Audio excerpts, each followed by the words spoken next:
Hello and welcome to Dance Teachers Academy. I am your host, Jose on the mic, and with me is the lovely and fabulous, amazing dancer, May. How are you doing? I am great today, and I'm very excited to have our guest, Jim Weber, We one of do my have colleagues, Jim Weber in the house. Studio 22. Apparently, a universally acclaimed dance instructor. So we're going to go with that. Mr. Weber, how are you doing, sir? That's an inside joke now.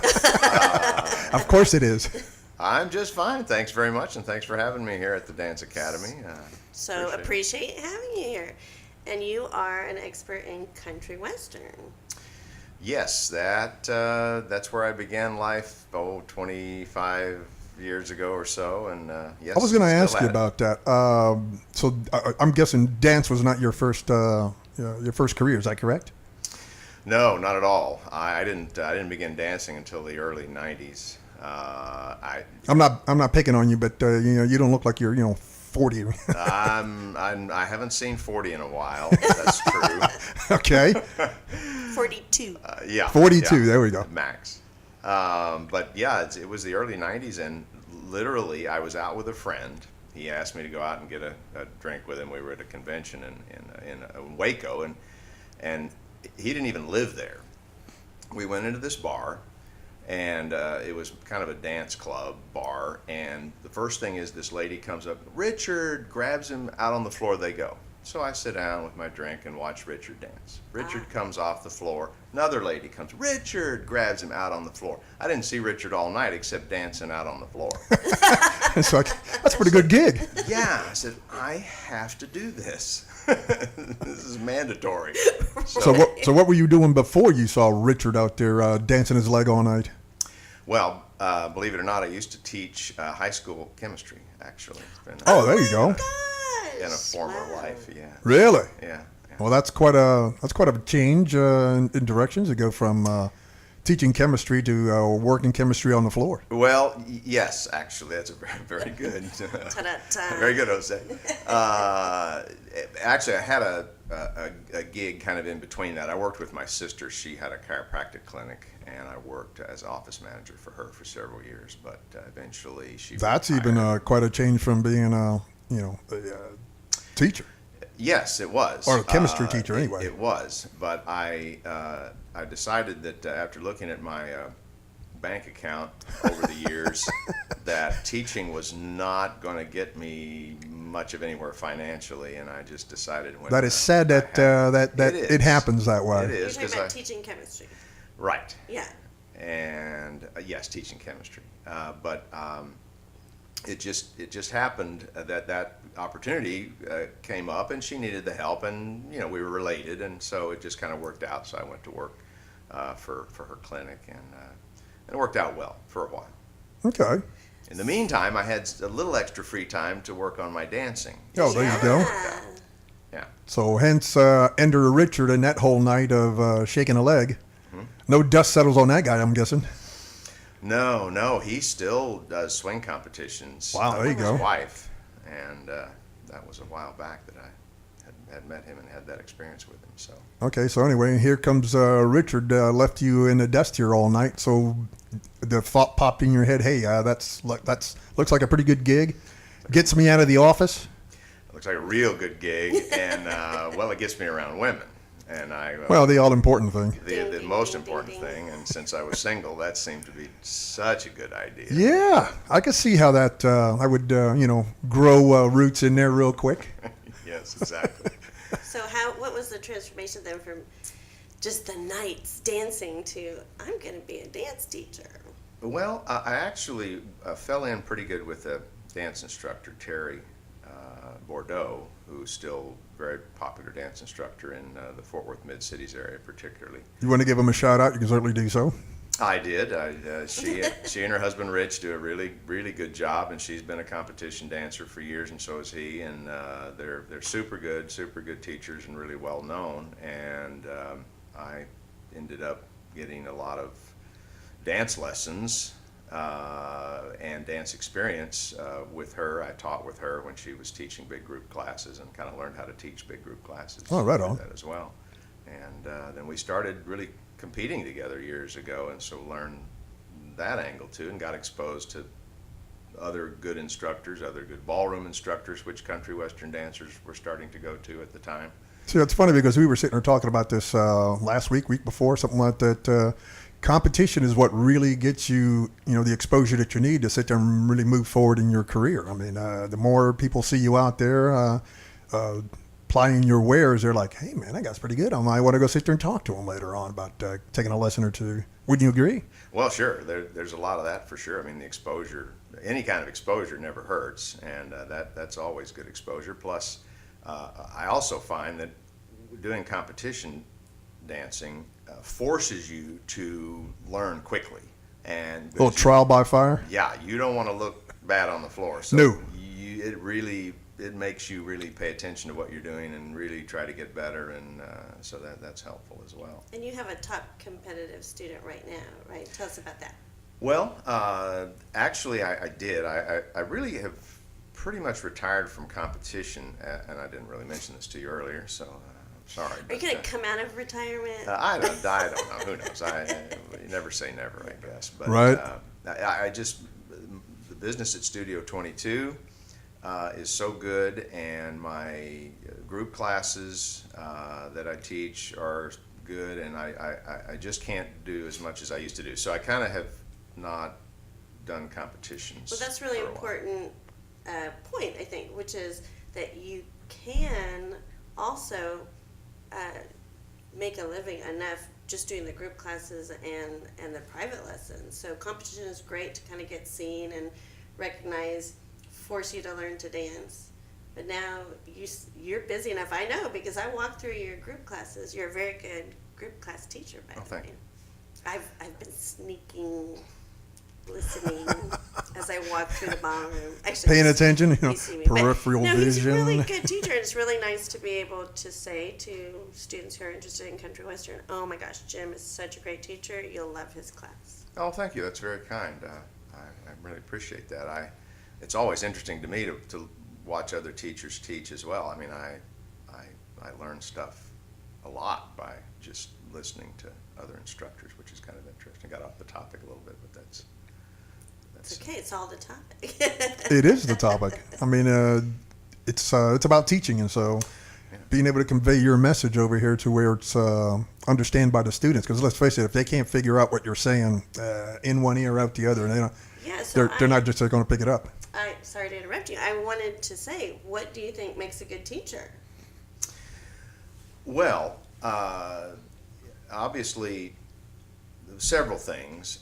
The most important is to know what you're talking about. I mean, you know the material, and it helps me that I was able to work with somebody doing this while I was kind of learning, and then I got a lot of experience. I taught at Cowboys Red River for 3 years back in the late 90s, and I'm sure I wasn't all that great back then, but learned a lot of lessons that carry forward. I worked at Gillies for a while it was a big country western place. Now it mostly just does convention work, but I was there for a while. I was at Toby Keith's for a while it was open. There you go. You're getting around. Yeah, I really did, and so I've kept my hand in and done group class after group class after group class, and so as with anything, you learn what works and what doesn't work, and so by the time I get to Studio 22, 2 or 3 years ago, I feel pretty confident with being able to handle group classes. Yeah. Well, I've that sounds seen him in simple action. enough. Yeah. And I think a nice quality I see in your teaching is that you are providing information clearly without a big attitude. So I think it's important to be confident in what you do, but not show such a, what is the word I'm looking for? Arrogance, maybe? Yes, exactly. Attitude, arrogance, yeah. And so I think that's really important, especially, Jim, would you tell me, as a man, to give this information to another man? If you have like too much arrogance, they might kind of put a wall up or something.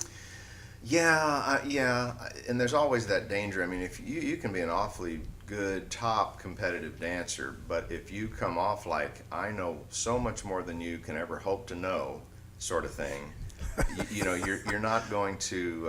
I've forgotten more than you'll ever know. Yeah, you're just not going to relate to people, and they're not going to have a great experience. Fortunately, at Studio 22, there are none of those people there. All the instructors are the most fabulous, down-to-earth, super good, technically correct, good dancers, but I also agree. very good teachers, instructors, which is I have noticed that. I mean, I'm looking at it from the outside. I'm a layman, yeah, I go around. When I do visit, briefly, I get a chance to see these guys out there doing or applying their wares, and yeah, you're absolutely right. These people are just down to earth, real solid. You can't say no to them. right. It's an unusual place. It really very, is. Nice establishment. And another thing that a dance instructor I find, and a dance, no matter what dance he's doing or what dance he's teaching, I've always thought it was really important to keep learning. So in other words, even top competitors have coaches that they go to, Yes. no Really? matter how good they are. Yes. And so anyone that does any kind of instruction, dance instruction, I feel it's just really important to keep learning, to keep going to someone that knows more than you do, and keep that, keep learning. And oh, by the way, I wanted to learn some country western because I know a couple of things about dancing, and so I did go to gym for some choreography for one of my students. Oh yeah. Oh, there you like go. a two-step, yeah, and it was wonderful, and my student enjoyed it so much. So we have our specialties. Yours is country western, but it is nice to learn more about that, as well as kind of stretch yourself into some other dances, which you've performed recently, some very different dances. Well, yeah, American Tango. Well, I mean, years ago, because I have had this kind of line of reasoning for a while, I had a ballroom instructor that I went to every week, and she taught me the basics of foxtrot and tango and so forth. So I had a little bit in my background, but not a whole lot. And I like to get out and do different things. So I was able to perform a tango in the last show, which was really fun. And I did a quick step / two-step with Ennio Cordoba in the instructor dance-off, which was a real experience. That was crazy, yeah. Oh, I remember that one. The instructor dance-off, just to let everyone know. So you have a group of instructors at Studio 22. Jim, for example, of course, specializes in country western. I have the wedding department. They throw all our names in a hat for the instructor dance-off, and you pull a name. It can't be someone you normally dance with, and Okay. you pull out of the hat a dance. So it might not be your specialty. Now, when you pull the name out of That's the quite the hat, challenge. it could be a boy or a girl. Right. And so Jim got dealt the The double. double doozy, because he got Ennio, who's a man, quick step. But guess what? They won. Yeah, they did. Very Yeah, good. that was and- last year's. Yeah, very good and funny routine. So Yeah, it was just kinda goes to funny. show you, Jim can do anything. Well, thank you very much. I mean, I obviously had a terrific instructor. I mean, the addition to the studio of Ennio and Terrell have been really quite something, because they're fabulous dancers and instructors from the West Coast. So he's really great. I like him a lot. Yeah, even though you said, he's crazy. He's crazy when we're putting that number together. We mean that in the nicest way, Ennio. Sure, I'm sure. Yeah, I'm sure it is. And of course, Terrell said, I told you. Well, there I you told go. you. So, what about teaching chemistry? Did any of that teaching help with the teaching dance? No. I love Wow. answers like, There we go. no. Quick. Okay, on to the next question. No, well, I don't know. Other than getting up in front of people and learning how to do public speaking, such as it was teaching, which I had no real experience, prior to actually doing it when I graduated from college. I suppose I was comfortable talking to groups of people, and that helped. Working with, I also was a coach. I coached track and field and Oh, look at you. girls volleyball and, Oh, wow. and swimming for a while. I mean, they kind of gave me some assignments that the football coaches couldn't handle. So I Or didn't want to handle. yeah. But I had great fun doing it. Always enjoyed that. So I really learned. I guess that was really a better training field for me, I suppose. Oh, okay. Because and when you're a coach, you have to look at body mechanics and understand the physics of, for example, the triple jump event in track. And there's actually quite a lot to it, as it turns out. And body mechanics are body mechanics, and so some of that definitely kind of translated into dancing, I think. And I can see what people are doing and kind of analyze fairly quickly kind of how to help them, at least I think. Yeah. Maybe that was why. Yeah. That's a great. I'm learning so much about you. But that is the funny thing about when Oh, you has when been you around. work with other dance instructors. We see each other all the time. Hey, hi. But we don't really get a chance to talk to each other. I didn't know you taught chemistry. All this fun stuff to find out. Sure. So, as you were developing being a dance instructor, when did you decide, okay, I want to do this full time? And what was one of the biggest challenges to? Well, it's kind of interesting. There really wasn't a big moment that I said, okay, I'm going to do this, and took this big leap of faith, and had to make it work. It was really more of a gradual transition. Sort of easing into it. Yeah, because I was working, like I said, at my sister's chiropractic clinic. She kind of began to phase out her time there, and I was working really essentially part-time, and so had more time to devote to dancing. And I kept picking up competition students and private lessons, and so really it was just kind of a real gradual transition. And then when she retired, I said, well, I'm good. And then when I got on with Studio 22, it really was a no-brainer, because I mean they send me a lot of business. I have a lot of exposure. It's a terrific place, and I also work at the Electric Cowboy 3 nights a week teaching group lessons, so more exposure. And yeah, so What nights are you at Electric Cowboy, and what time's the class? so Wednesday is two-step night, classes 7:30 to 8:30. Friday night is progressive double two-step, which is arguably the most popular dance in Dallas, and that's also 7:30 to 8:30. And by the way, doors open at 7 on those 2 nights. And then Sunday night, What are the drink specials?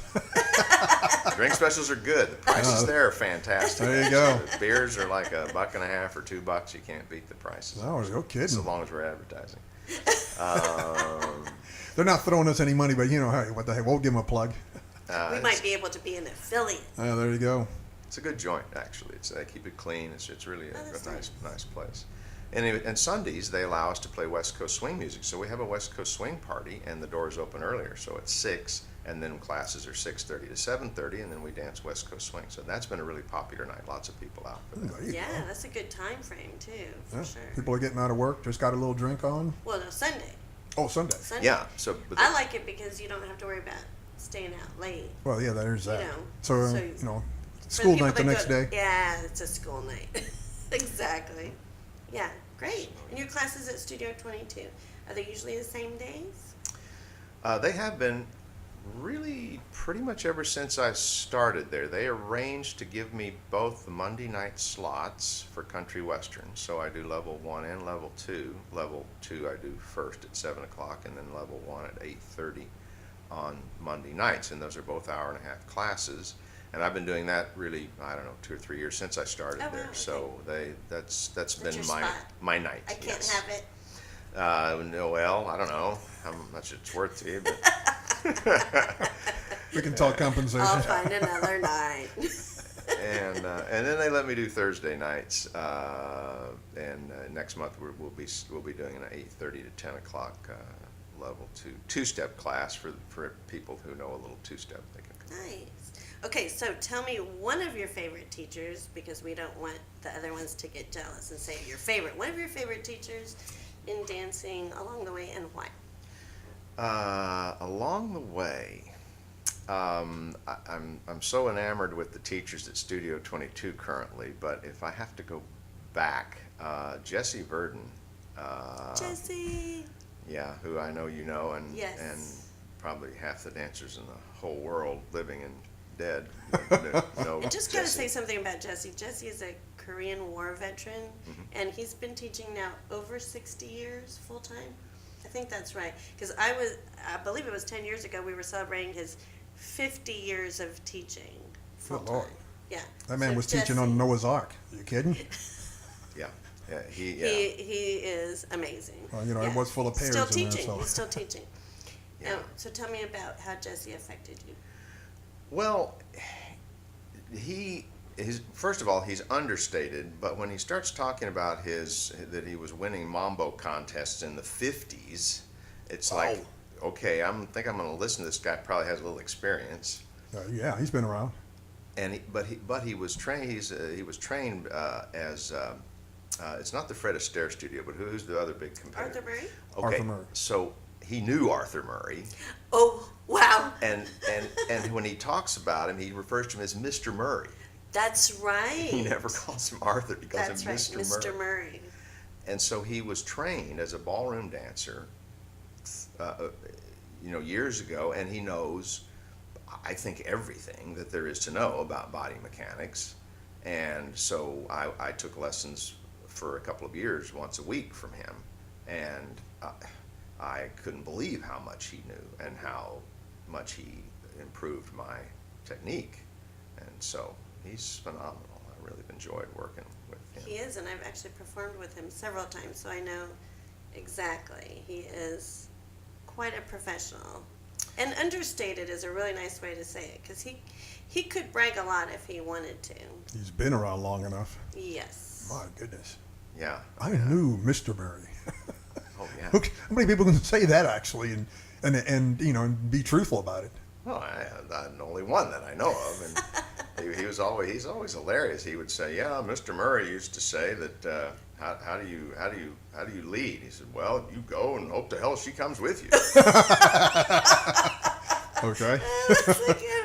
Oh my gosh, yeah. Jesse has a lot of stories. He has good stories. Oh, yeah, I used to ask him questions just so he would tell his good stories from the 50s in San Antonio doing mambo contests in front of the Alamo, or just crazy stuff. This is before or after they shot it full of holes. Yeah, I don't know. It'd be close, wouldn't it? It would be close. I had a question about. So let's just say, for instance, I wanted to get into teaching. Well, if you wanted to avoid pitfalls getting into the game, what are ones to look for? Oh, well, I came into this in such a different way than most individuals, like who you would have known through the ballroom world, for example. There's a lot of misinformation out and about. One of the things in the country western world that, for years you would go to people that were a country western judge or for coaching, or what have you. But long ago they learned to go to top ballroom instructors to get real training of how body mechanics really was supposed to That's work. right. Because initially country western was really hokey and everybody really danced pretty terrible. Yeah, it's all about squashing a bug. Yeah, That's what it looked like. Or big, huge petticoats and fringe hanging off your Yeah, right. stuff like that. But over the years, more and more ballroom influence into the country western world, which is great because now the dances look really good and they're technically sound and and nice. But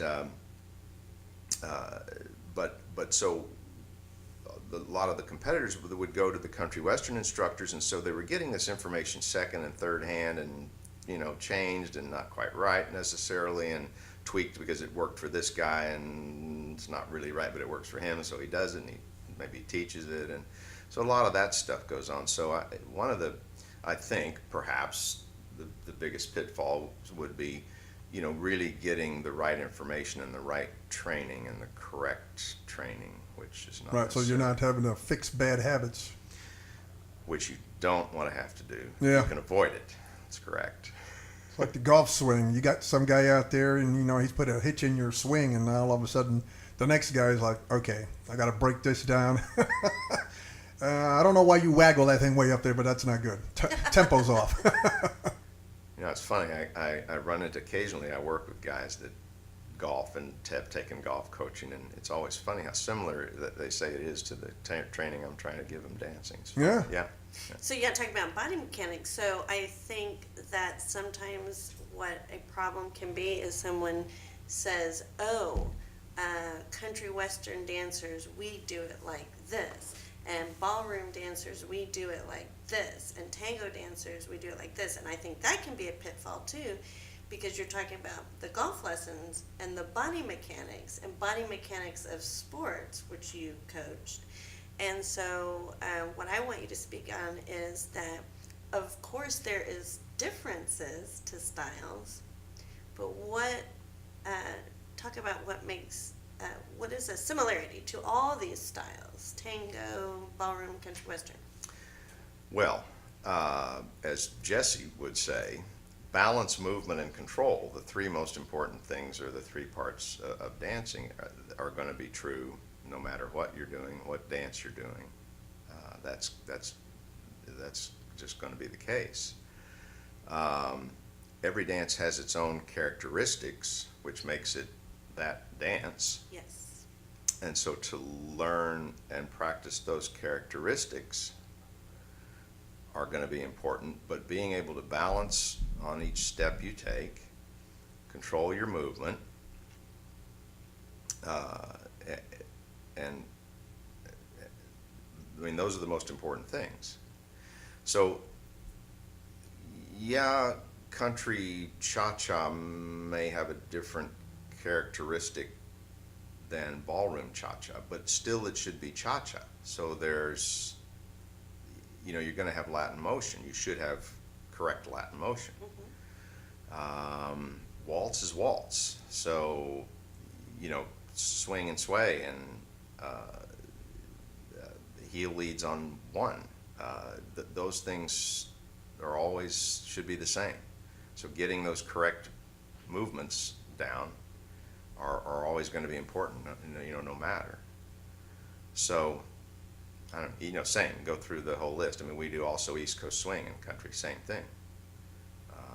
Although there's arguments by some of the higher ups as to exactly what they want to see in country western. I mean, good East Coast swing is going to be good East Coast swing. Good waltz is going to be good waltz. I agree with you. Yeah, good dancing is good dancing.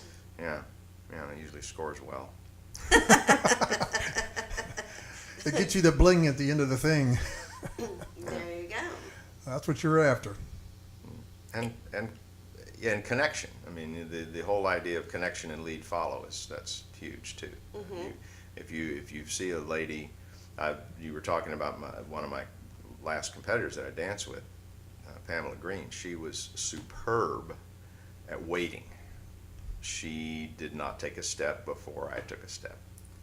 She just had a natural ability, which helps, but so that translated into her just looking always like she was always following me and always connected. Because she always was. Yeah, I was just going to say, wow. But that's tricky. And it is.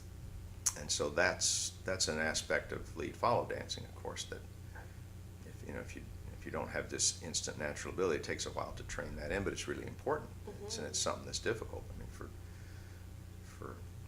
both sides of the coin, for guys to connect and lead is difficult, but for ladies to connect and really follow is difficult as well. That's true. They are two different animals, I find, too. Yep. All right. Well, we're going to let you head on home because I'm sure you're busy. I need He's to going to get head to running. the studio. He's got to head to the studio? Yeah, this is a busy man. Wow. There we Are we go. done already? That went Yeah. fast. Well, that was part one, Jim. That was Webb. part one. Yeah, we don't want to sit there and hog up your time, sir. Okay. You please come back again, then. Jim, thank you for being here, sir. It was a pleasure meeting you and getting to know you better. Well, my pleasure. Thank you very much for asking. Thank you, Jim. Save me a dance. The lovely May, thank you for being here as well. Thanks, Jose. See you next time. Alrighty, this has been an episode of Dance Teachers Academy. I am your host, Jose, on the mic. Thank you for being with us, and we'll see you on the other side.